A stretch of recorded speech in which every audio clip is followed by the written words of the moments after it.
the stone gate and seen the enemy recoiling before their superior numbers.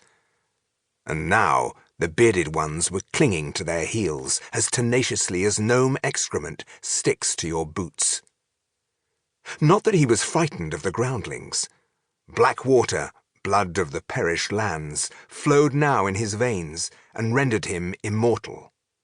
Unless, of course, someone were to strike his head clean off his shoulders. But the enemy, unfortunately, were very good at that. Even their stunted physique was no handicap there. If they couldn't reach the neck with their axes, they would slice at the legs.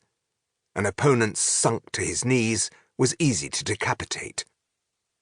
In the groundlings' northern kingdom, a place thought more or less deserted, they had come upon an unexpectedly large enemy band. He and his 2 fellow scouts, facing defeat, had chosen to turn tail, heading back to the outer lands. Maybe they could locate another escape route back to Prince Ushnart's camp to warn him about the groundlings. Could they manage to find an exit that did not involve a battle with a horde of axe-wielding warriors? In the outer lands it was said it was his own tribe that reigned, the orcs.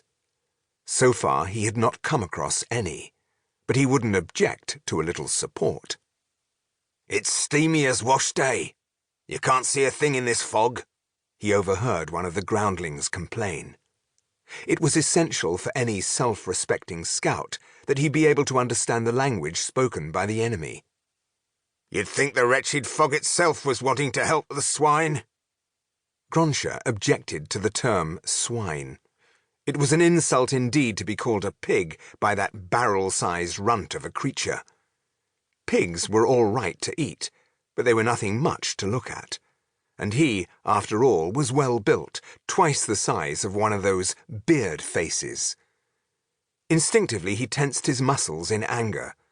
This made his armor grate against the rock behind, signaling his whereabouts to the dwarfs. They'd heard it. "Ah, we've got him!" "Oh, no, you haven't, Beardface." Gronsha sprinted away to shake off his pursuers, but again the dull metallic clank betrayed him. He'd no idea how far he'd gone or in which direction he'd been running.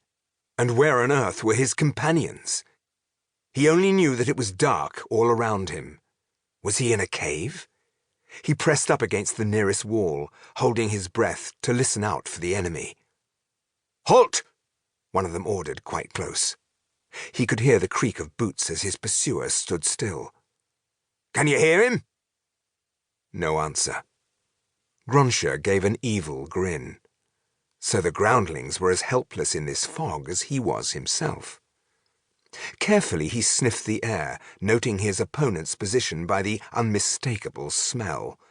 He moved off, sword raised in his 2 hands above his head, ready to strike. He could split the creature in 2 with a single blow. "Bowindil!" he heard the voice of the groundling querying his approach. A stocky, shadowy figure emerged from the fog, and Gronsha launched his attack, sure of his target. "Ah, so somebody's listening to me at least," said the dwarf, stepping neatly to one side and wielding his own weapon in his turn. The axe blade slashed into Gronsha's right buttock. He let out a yell and disappeared into the wall of fog. This was no way to fight. This was not the type of encounter he enjoyed.